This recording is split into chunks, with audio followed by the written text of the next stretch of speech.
Hello everybody and welcome to a JK Running Productions video.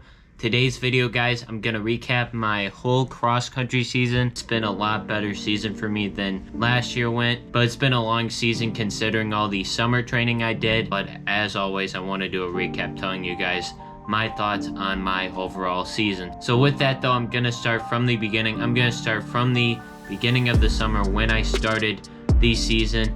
And overall, going into the start of summer, I just wanted to really just get consistent running. I had a very busy work schedule. I've talked about that in previous videos. I was working a lot of hours, and I knew with my running, if I would try and ramp it up too quickly or if I would try to do too much too quick, I knew I would get injured. So I really slowly built up my mileage, and I didn't really build it up to a high mark. I maybe 45 miles a week was my highest mileage week. I really tried to do a lot of hills.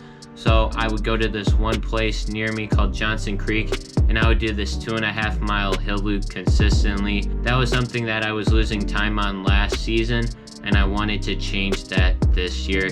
And overall, that really helped me get stronger. Also, I did a lot of weight training during the summer, which I think helped me overall. I was able to stay relatively healthy except for the last week with a small knee injury, which I'll talk about. Overall, I was able to be relatively healthy, get in some consistent training over the summer, and just really kind of enjoy the summer, enjoy the weather. And then going into the season, first weeks of the season, I was pretty sore, and it was a bit of an adjustment going from I was doing maybe one workout a week during the summer to doing basically 2 to 3 workouts a week. My body just took a little bit of time to adjust, and there was some workouts where I was not feeling great, but I was still able to push through, able to still run really solid splits that I wanted to run. I was able to just get that mileage in the first 2 weeks, and after that first 2 weeks, we had our first race. It was a 4-mile race, and at that race, I could tell that I was in a lot better shape going into the season with the way I was running, the way I felt like I was running, and overall I was able to beat some people that I hadn't beaten ever. So I was really happy with that first race, good season opener. And then the next race, my goal was to go in and run sub 30 for the 8K. I ran 30:15. The course honestly wasn't the greatest, but wasn't the worst. I wasn't able to do a course walk of the whole thing. I did a course walk of about half the course, and that half of the course was relatively flat.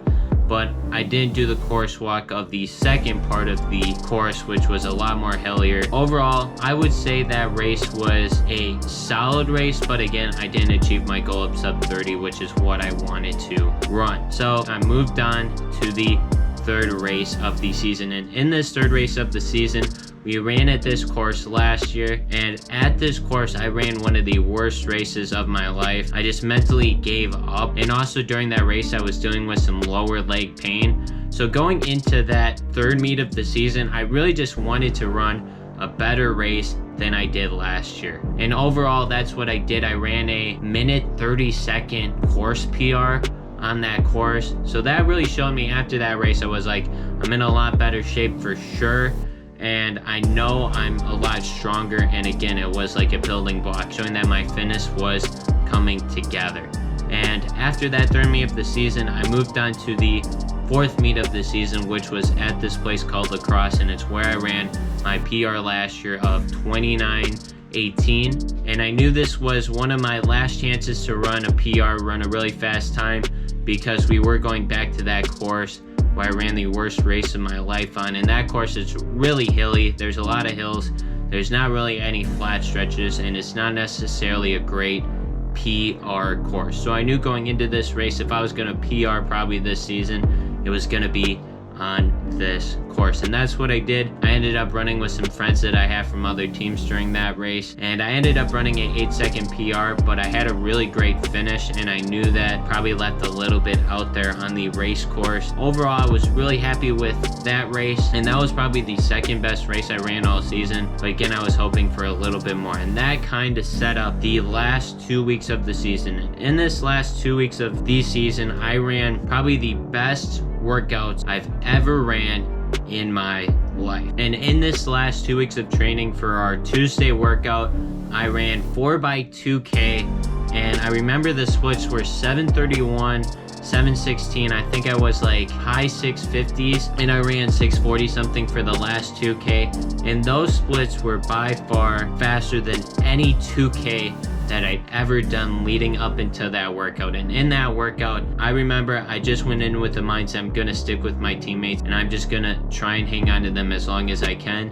And I was able to do that for the majority of the workout. That led into the next day, which the next day was a steady state, but it was hard to call it a steady state because it was very quick. Like, I remember coach wanted me to run, I think it was 30 something minutes for the 5 miles. So I went into that workout, again, that same mindset of I'm just gonna stick with my teammates and see what I can do. And again, really surprised myself, and I was able to run my AKPR in basically a workout. And that led into the Friday workout, which the Friday workout, just something didn't feel right. I remember I was running the warm-up and my knee was hurting a little bit, but it wasn't crazy. But I just remember doing strides and I was not feeling great. I did a couple of the 200s. It's one of my favorite workouts that we do. And I remember just doing those like first 200s and I was like, this is not going great. And my knee was hurting. So I think the knee injury that kept me outdoor track crept up a little bit. And after that, I wasn't honestly sure if I was gonna run conference, but with the trainer, with the exercise he gave me, I was feeling a lot better. And I was able to work out that Tuesday. The workout was 5 by a K. The workout wasn't anything great. The conditions were terrible, but got the work in. I didn't feel really any pain.